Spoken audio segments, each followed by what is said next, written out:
नमस्कार. स्वाभिमानी TV news चॅनलच्या बातमीपत्रात आपलं स्वागत.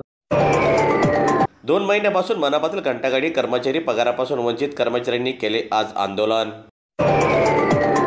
संपूर्ण धुळे शहराचा कचरा घंटागाडीवरून नेऊन कचरा साफ करणाऱ्या घंटागाडीवरील कर्मचाऱ्यांचा गेल्या 2 महिन्यापासून ठेकेदारांनी पगार केला नसल्याने घंटागाडी कर्मचाऱ्यांवर उपासमारीची वेळ आली आहे.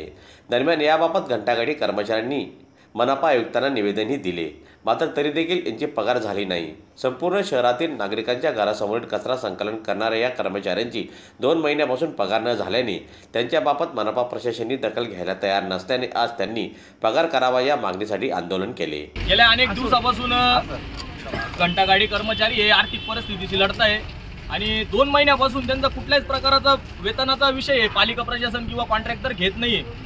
तरी त्यांना आर्थिक संकट त्यांच्यावर येत आहे. तरी आम्ही कॉन्ट्रॅक्टदाराला फोन केला तरी विचारलं का वो पगाराचा काय इश्यू आहे, तर त्यांनी काही आम्हाला रिप्लाय केलेला नाही आहे. तर आम्ही काम बंदचं आंदोलन हे करण्याचं ठरवलं होतं, पण आम्ही काही केलं नाही. आम्ही फक्त त्यांना सांगितलं की आमचा पगार करा, आम्ही परत काम सुरळीतपणे चालू करू. पण आम्ही या काम बंद अजून केलेलं नाही आहे. आम्ही कुठलाही आमचा कामगार घरी गेलेला नाही आहे. आमच्याशी कुणी आत्तापर्यंत संवाद साधायला आले नाही आहे. पालिका प्रशासन किंवा कॉन्ट्रॅक्टर आहे कोणीच आमच्याशी संवाद साधायला आलेलं नाही आहे. तर या गोष्टीचं गांभीर्य पालिका प्रशासनाने घेतलं पाहिजे. आम्ही ही देश सेवा करतोय, या देश सेवेचं तुम्ही काहीतरी भान ठेवलं पाहिजे आणि या कॉन्ट्रॅक्टरांना सांगायला पाहिजे किंवा तुम्ही समजावायला पाहिजे. आम्ही वेळेवर त्यांना निवेदन देऊन सगळे लेखी तक्रार करून सुद्धा आम्हाला या गोष्टीपासून वंचित ठेवलं जाते.